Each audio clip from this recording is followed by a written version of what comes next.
Encroachment है उसके लिए कैसे वापस वक्फ बोर्ड में आए, वो हमेशा हमसे बात करते रहते हैं। मैं उनका भी धन्यवाद करता हूँ। 2014 से जब से नरेंद्र मोदी जी की सरकार आई इस देश में, उन्होंने सबका साथ, सबका विकास, सबका विश्वास के संकल्प के साथ काम करना शुरू किया। सेंट्रल वक्फ काउंसिल पिछले 6 सालों में निरंतर पूरे देश का दौरा कर रही है। मुझे लगता है ये महाराष्ट्र का हमारा दूसरा दौरा है। कैसे महाराष्ट्र वक्फ बोर्ड और बेहतर हो सके, यहाँ की आवाम को फैसिलिटीज़ मिल सके, समाज को सुविधाएं मिल सके, इस सिलसिले में आज हम लोगों का यहाँ महाराष्ट्र का दौरा शुरू हुआ, जो अगले 2-3 दिन तक चलेगा। आज हम लोग महाराष्ट्र वक्फ बोर्ड के CEO अनीश शेख साहब के साथ और जो एम्प्लॉई हैं उनके साथ बैठक की। हमने बहुत सारे इश्यूज़ पे चर्चा की। पिछले कुछ दिनों से महाराष्ट्र वक्फ बोर्ड की हमारे पास बहुत सारी कंप्लेनें थी। लगभग 244 कंप्लेन हमें रिसीव हुई। उसी संज्ञान को लेकर हमने ये दौरा शुरू किया। सेंट्रल वक्फ काउंसिल ने हमेशा ये प्रयत्न किया है, ये प्रयास किया है कि वक्फ बोर्ड की जो प्रॉपर्टीज़ है, वक्फ बोर्ड की जो जायदाद है, वो इंक्रोचमेंट है जो, उसको कैसे कब्जेदार माफियाओं से छुड़ाया जाए और समाज के लिए स्कूल, कॉलेजेस, हॉस्पिटल बनाया जाए।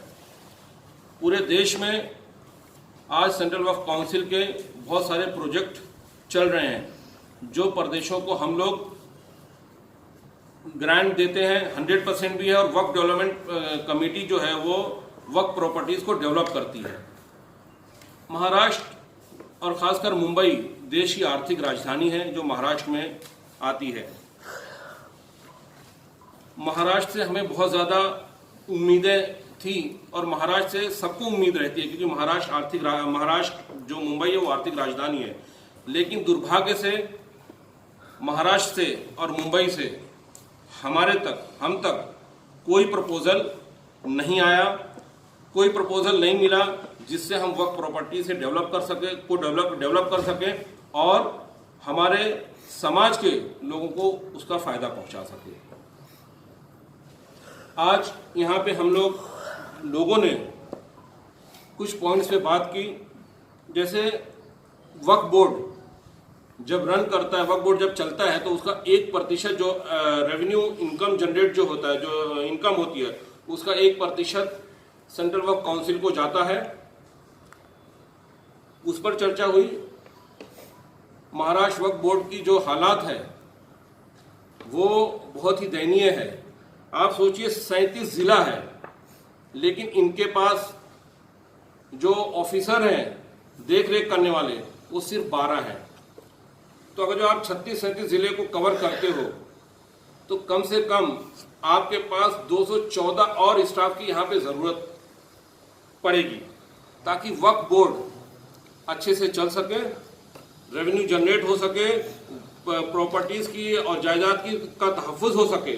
आप ये देखिए 37-36 जिले को सिर्फ 12 लोग कैसे चला सकते हैं। जब इनके पास कोई कंप्लेन आती है तो हमारे वक्फ बोर्ड से ऑफिसर जाते हैं, वहाँ पे काम कोई इलीगल चलता है तो रुकवाते हैं, फिर जब यहाँ पे आते हैं फिर वहाँ काम चालू हो जाता है।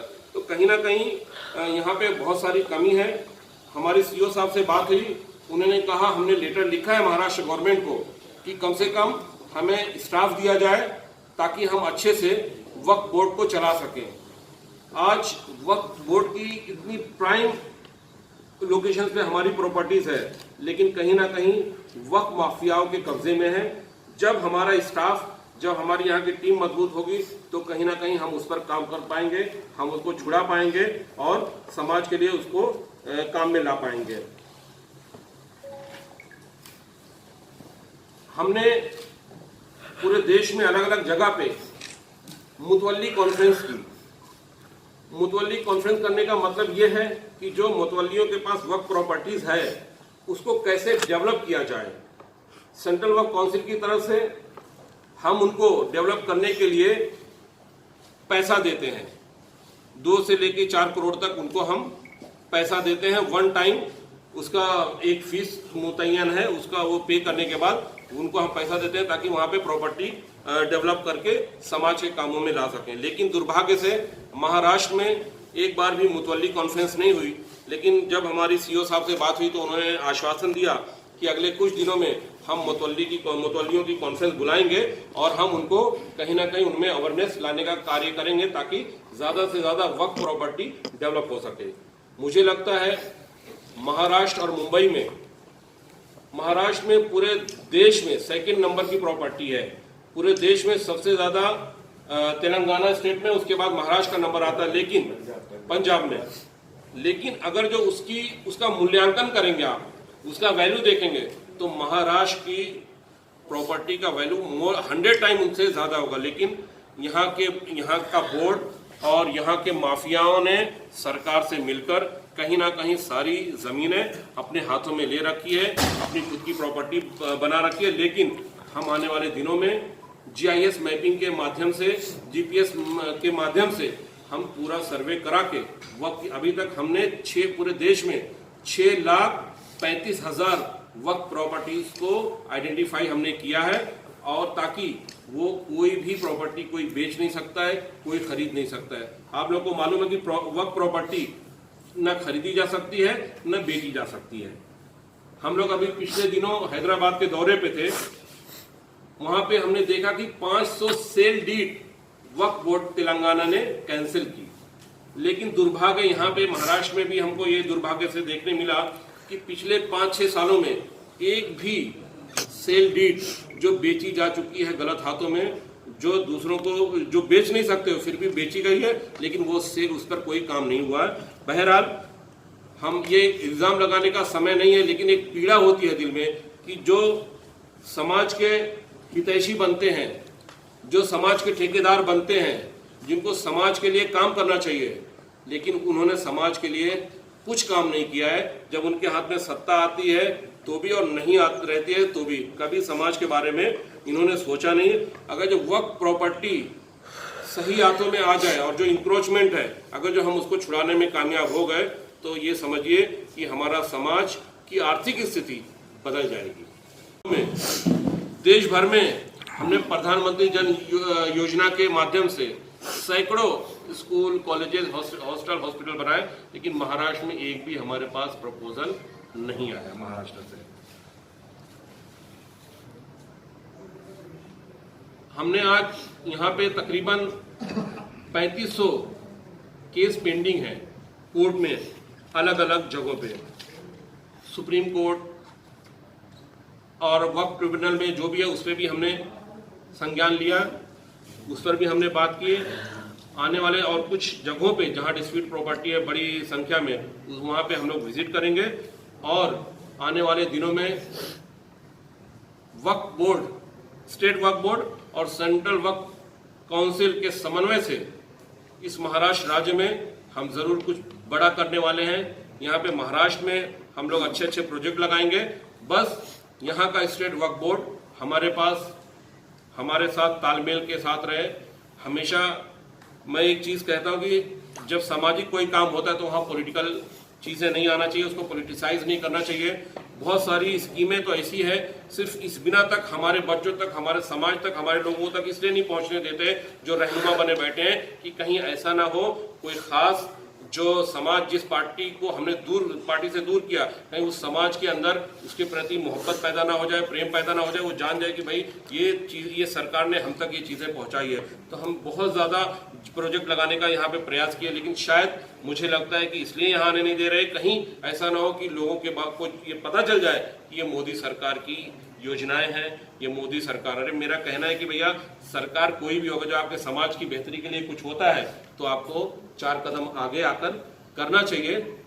आप लोग आए इतनी बड़ी संख्या में, मैं आपका बहुत बहुत दिल से धन्यवाद देता हूं। और कुछ आप हनीफ साहब है, हमारे सीनियर हैं, अगर जो आप इनसे कुछ सवाल करना चाहते हैं, मैं भी बैठा हूँ, डॉक्टर दर्शन राबी हैं, तो आप कर सकते हैं। मैं आपको बता देता हूँ एक चीज़ कि अवेयरनेस हमारे अंदर वो होना बहुत ज़रूरी है, और जो मेन जगह पे बैठे हैं उनकी ये जिम्मेदारी है कि लोगों तक वो चीज़ पहुँचाएँ। हमारा जो बजट है, टोटल बजट का सेंट्रल वक्फ काउंसिल का 75% हम साउथ में कंज्यूम करते हैं।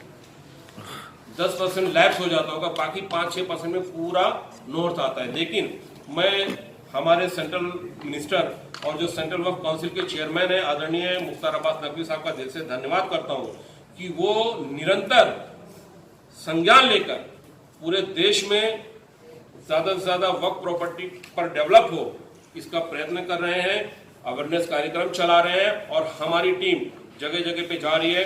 झारखंड जैसे जगह स्टेट में हमारे 2-3 प्रोजेक्ट चालू है, कर्नाटका में हमारे चालू है, मतलब साउथ में आप ये सोचिए आज की डेट में हमारे तकरीबन 46 प्रोजेक्ट ऑन गोइंग है। केरला में भी बहुत बड़ी संख्या में। तो कहने का मतलब यह है कि जब आप समाज के बारे में सोचोगे, आप अपना पर्सनल हित छोड़कर समाज के बारे में सोचोगे तो समाज की तरक्की निश्चित है। आज प्रधानमंत्री जी ने कहा कि मैं 138 करोड़ भारतीयों की आंखों में खुशहाली और उनकी आंखों में खुशी देखना चाहता हूं। इस पैटर्न पे हमारी सरकार काम कर रही है, लेकिन दुर्भाग्य है कुछ सरकारें अपने निजी फायदे के लिए कहीं ना कहीं योजनाएं जो है मोदी सरकार की वो पहुंचने नहीं दे रही हैं। ये बहुत दुर्भाग्य की बात है। वसीम भाई, आपने कहा एक बात ये कही कि मुतवल्ली कॉन्फ्रेंस, मुझे जहाँ तक मैं आपकी बात करता हूँ कि बीजेपी गवर्नमेंट जब यहाँ थी तब यहाँ के वक्फ मंत्री जो है उन्होंने मुतवल्लियों का अधिकार छीन लिया। अब ये अन्याय नहीं है मुतवल्लियों के साथ, तो क्या है? ये तो आप ही की पार्टी कर रही है। मुझे इसमें बहुत ज़्यादा जानकारी नहीं, आपने बोला अधिकार छीन लिया, लेकिन मैं आपके बताऊं ये मंत्री के मुझे नहीं लगता कि वक्फ एक अलग बोर्ड होता है, तो इसमें मंत्री ने कौन सा अधिकार छीने मुझे नहीं जानकारी। लेकिन आज भी मुतवल्ली के जो हुकूक है, जो हक है, वो उनको मिल रहे हैं और मुतवल्ली हजरात वो अपनी जगह पे कायम और दायम है। कोई वहाँ पे निकाला नहीं गया है मुझे नहीं लगता है। और हमारा सेंट्रल वक्फ काउंसिल का एक बजट है जो हम स्टेट वक्फ बोर्डों को देते हैं कि मुतवल्ली कॉन्फ्रेंस बुलाइए और मुतवल्ली हजरात को अवेयर कीजिए कि ये आपके पास जो प्रॉपर्टीज है, वैकेंट जो खाली प्रॉपर्टी है, उस पर आप प्रोजेक्ट लगवाइए। सेंट्रल गवर्नमेंट, सेंट्रल वक्फ काउंसिल उनके लिए फंड देने के लिए तैयार है। आपने कहा 244 शिकायतें आई है महाराष्ट्र से, औरंगाबाद से कितनी शिकायतें आई है आपके पास जो जमीनों पर कब्जेजात हुए हैं?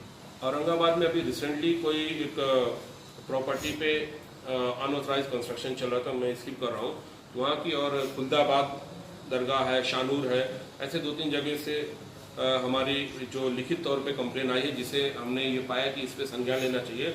बाकी ऐसे हमारे संजय जी ने बहुत सारी जगहों पे जो गड़बड़ हो रही है उसके बारे में भी हमें बताया, उस पर भी हम लोग संज्ञान लेंगे और बहुत जल्द। ये सेंट्रल वक्फ काउंसिल की टीम है, देखिए 2 साल 3 साल कभी एक राउंड होता था, लेकिन आज की डेट में पूरे देश में हर जगह कोई स्टेट नहीं बचा है जहाँ हम लोगों ने 2 राउंड नहीं लगाया हो। और कुछ भी गड़बड़ी हो रही है किसी भी बोर्ड में, उसको दोनों के समन्वय से उसको खत्म करने का। अनिल अंबानी जी का जहाँ मकान है वो वक्फ बोर्ड की प्रॉपर्टी है, क्या सेंट्रल वो वापस लेंगी? उसके बारे में हमारे पास कोई लिखित शिकायत नहीं है, हमारे पास कोई जानकारी नहीं है। अगर जो कोई आप उसके बारे में हमें जानकारी देते तो ज़रूर हम उस पर संज्ञान लेंगे। वक्फ की प्रॉपर्टीज़, वक्फ की प्रॉपर्टी ऑलवेज वक्फ होती है, उसे ना खरीदा जा सकता है ना बेचा जा सकता है। कोई छोटा आदमी हो, कोई बड़ा आदमी हो, अगर उस पर काबिज है तो हमारी सरकार और हमारा काउंसिल इसके लिए हर लड़ाई लड़ने के लिए तैयार है।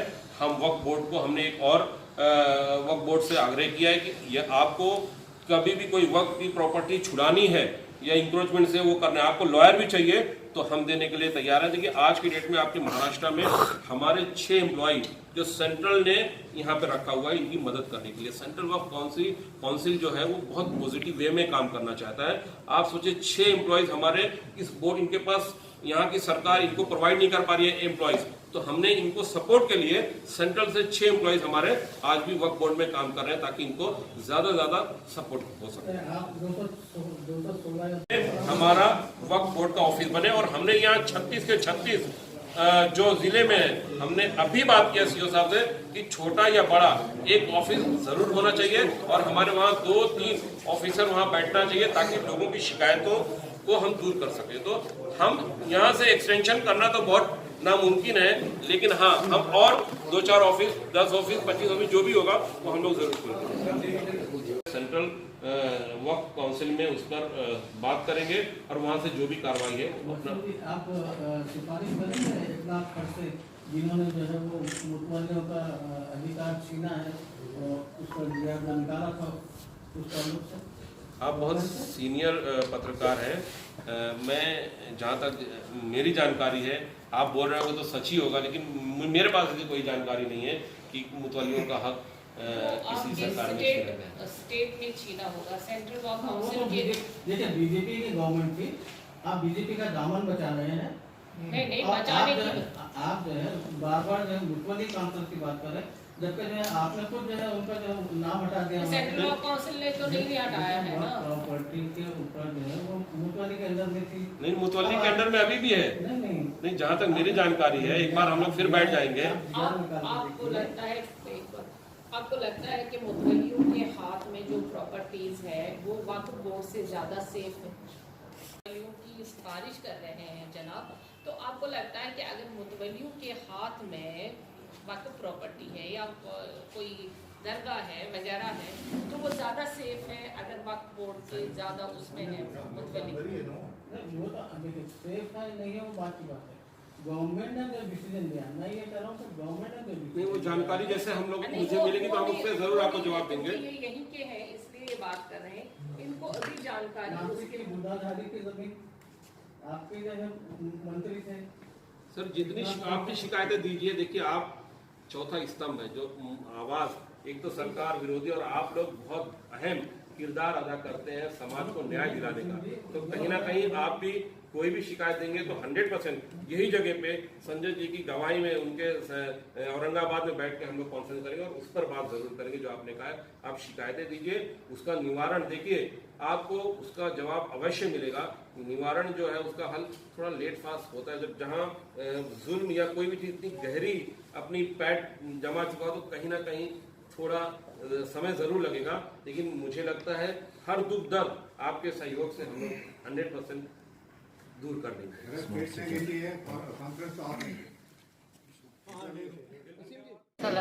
खूबसूरत, यहाँ के लोग खूबसूरत हैं और इलाका भी बहुत खूबसूरत है माशाल्लाह। किन मुद्दों को लेकर के यहाँ पे आना हुआ? देखिए हमारी सेंट्रल वक्फ काउंसिल की टीम है, अभी जो 3 रुकनी टीम हम आए हैं, वसीम साहब हैं जो महाराष्ट्र के ही हैं, तेलंगाना से हनीफ साहब हैं और मैं JNK से हूँ।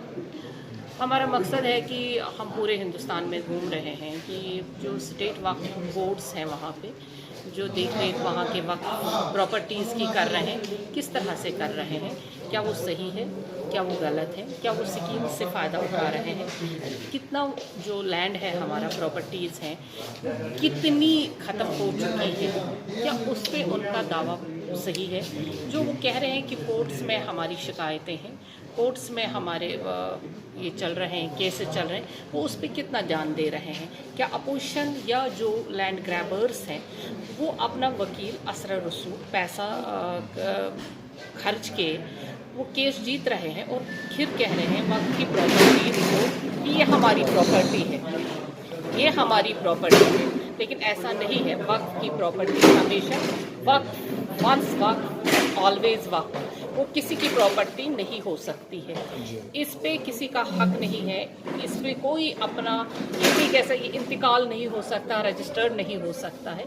ये अफसोस की बात है कि कुछ लोग हम में से, हमारे कम्युनिटी में से और असर रसूख वाले जो बिजनेसमैन होते हैं या जिनको काफ़ी रसूख होता है पॉलिटिक्स में, वो इस पे जबरन कब्जा करके इसको अपनी प्रॉपर्टी बता के और वक्त को बहुत नुकसान हो रहा है। लेकिन इसमें वक्फ बोर्ड का भी बहुत हद तक हाथ रहता है। वहाँ के मुलाजमीन चाहे कम तादाद में है चाहे ज़्यादा तादाद में है, ये उन पे फ़र्ज़ आयद होता है कि वो इसकी देख रेख करे और इसकी सूचना सही दे दे लोगों को।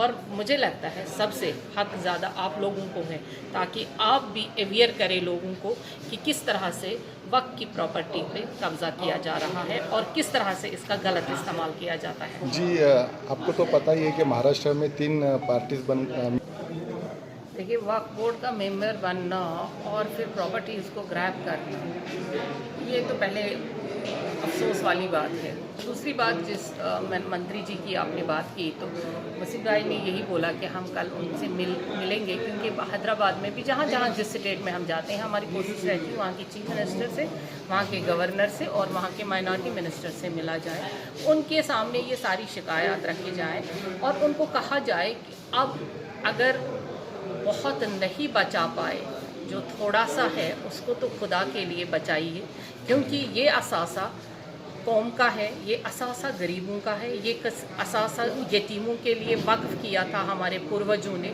ये असासा अमीरों के लिए नहीं था, ये असासा आज नहीं तो कल उनको छोड़ना पड़ेगा, क्योंकि गवर्नमेंट सेंट्रल गवर्नमेंट की पॉलिसी है कि इस असासे को हम किसी के नाम नहीं होने देंगे। और कल हम मंत्री जी से जब वहाँ पे मिलेंगे तो इंशाअल्लाह रहमान ये बात हम वहाँ पे उठाएंगे और हम आप यकीन करेंगे कि आप भी हमें इसमें साथ देंगे। जी वक्फ बोर्ड ये तो अल्लाह का घर होता है, चाहे मंदिर हो मस्जिद हो, तो इसको तो संभालना अब पहले लोगों का भी काम है, फिर वक्फ का भी है। अगर वक्फ के पास असासा है, पैसा है, तो उनको मेंटेन करना बहुत ज़रूरी है। जी मौज़न्स और जो इमाम साहब है उनकी हमेशा शिकायत रहती है वक्फ बोर्ड को लेकर के हमारी पेमेंट नहीं बढ़ाई जाती है, जबकि सबसे नेक काम मोज़िन्स को और इमाम साहब को भी और भी कोई काम करना चाहिए, क्योंकि सिर्फ वो इस पे ही अपना घर नहीं चला पाएंगे, लेकिन वक्फ बोर्ड ने उनके लिए एक मुकर्रर की है तनख्वाह, वो तो उनको वक्त पे देनी लेकिन चाहिए। अगर हालात के हिसाब से देखा जाए तो वक्फ बोर्ड ने काफ़ी कम के हिसाब से